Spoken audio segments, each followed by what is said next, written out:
साहब, जिस तरह से हुकूमती दावों के बरक्स हम देख रहे हैं, महंगाई अरूज पर है, हम ये भी देख रहे हैं जो अचानक दौरे और छापों से, क्या ये हकीकी तब्दीली आ जाएगी या फिर हमें सिस्टम दुरुस्त करने की ज़रूरत है, और वो सिस्टम होना क्या चाहिए? देखिए, मैं अदील साहब का मेरा कुछ बातों के ऊपर डिसएग्रीमेंट है, और ये वाला जो आपका टॉपिक है या ये जो सवाल है ये उनमें से एक है, और मैं उसको थोड़ा सा वाज़े करता चलूँ आपकी इजाज़त से। सबसे पहले तो अताउल्लाह तारड़ साहब की बात बिल्कुल दुरुस्त है कि जिसके पास, उन्होंने कहा कि क्या ये बात दुरुस्त नहीं कि जिसके पास जितना ज़्यादा पैसा हो उसको ज़्यादा टैक्स देना चाहिए और जिसके पास नहीं हो उसको कम देना चाहिए। बात बिल्कुल दुरुस्त है। इसको सारी दुनिया के अंदर प्रोग्रेसिव टैक्स रिजीम कहते हैं।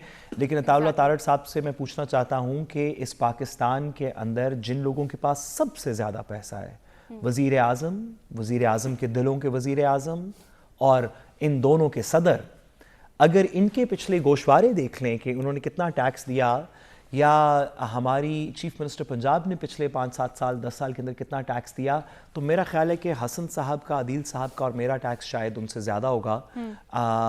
ये बात अताउल्लाह तारड़ साहब की बिल्कुल दुरुस्त है, लेकिन मेहरबानी करके जो हमें याद पड़ता है जो सुप्रीम कोर्ट के अंदर गोशवारे जमा करवाए गए थे, कुछ 27-28 हज़ार रुपया मेरा ख्याल है 2014-15 में नवाज शरीफ साहब ने टैक्स दिया था। मैं अब गलत हो सकता हूँ, लेकिन मुझे सुप्रीम कोर्ट में जो पैनमा के अंदर जो गोशवारे जमा करवाए गए थे उसके अंदर से बात मुझे याद पड़ती है। दूसरी बात ये कि इस सब को ठीक करने के लिए हमें, जिस तरह शहबाज शरीफ साहब ने कहा, एक ऑस्टेरिटी कैंपेन चलानी चाहिए। ये बात बिल्कुल दुरुस्त है, लेकिन हो ये रहा है कि किफ़ायत शुआरी के लिए जो कैंपेन चलानी चाहिए ना, उसकी एक कमेटी बना दी गई है जिसका एक अपना बजट होगा। उन लोगों को चाय पानी मिलेगा, वो एक कम एसी के कमरे में बैठेंगे, बिजली इस्तेमाल करेंगे और ये फैसला करेंगे कि वो काफ़ी सारा खर्चा करके फैसला करेंगे कि पाकिस्तान के अंदर खर्चे कम कैसे होने चाहिए।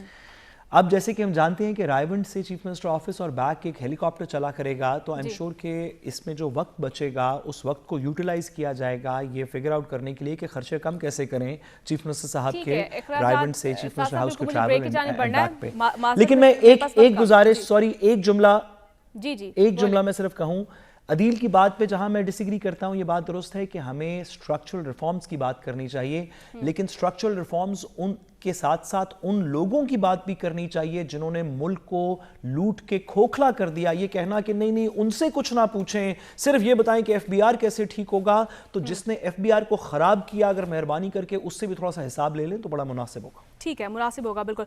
जैसे कि हमने देखा कि गुज़श्ता साल भी 2023 में हमने देखा फरवरी में ही शहबाज शरीफ साहब ने कमेटी बनाई थी अखराजात कम करने के लिए, तब उसका क्या किरदार था, और अब फिर कमेटी की बात की जा रही है, इसका क्या किरदार होगा। पिछले साल भी कमेटी बनाई गई और उस कमेटी ने क्या किरदार अदा किया था, वाकई अखराजात को कम किया गया था, और अब फिर कमेटी जो है वो की जा रहा है, फिर कमेटी बनाई जाएगी अखराजात के लिए। क्या इससे आगे भी मामलात बढ़ेंगे या नहीं? देखिए मेरीन, शहबाज शरीफ साहब जब prime minister of Pakistan first time बने थे तो उन्होंने एक ऐलान किया था। उन्होंने कहा था कि अपने कपड़े बेचकर भी मुल्क की तकदीर बदलनी पड़ी तो मैं बदलूंगा, और फिर वो कहते थे कि हालात बड़े बुरे हैं, खतरनाक किस्म के हैं, हमें कफायत शारी की तरफ जाना चाहिए। उस वक्त इन्होंने साबिक चीफ जस्टिस, साबिक चीफ सेक्रेटरी पंजाब नासिर महमूद खोसा साहब की सरबराही में एक कमेटी तश्कील दी थी।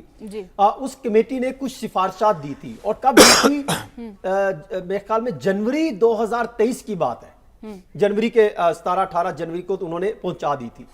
उसमें उन्होंने जो सिफारिशात दी थी, अगर उस पर अमल दरामद उस वक्त कर लिया जाता जब उनके पास टाइम था, 8 महीने तक, उसके बाद उनकी हुकूमत रही 7-8 महीने तक, तो आज पाकिस्तान के हालात कुछ और होते।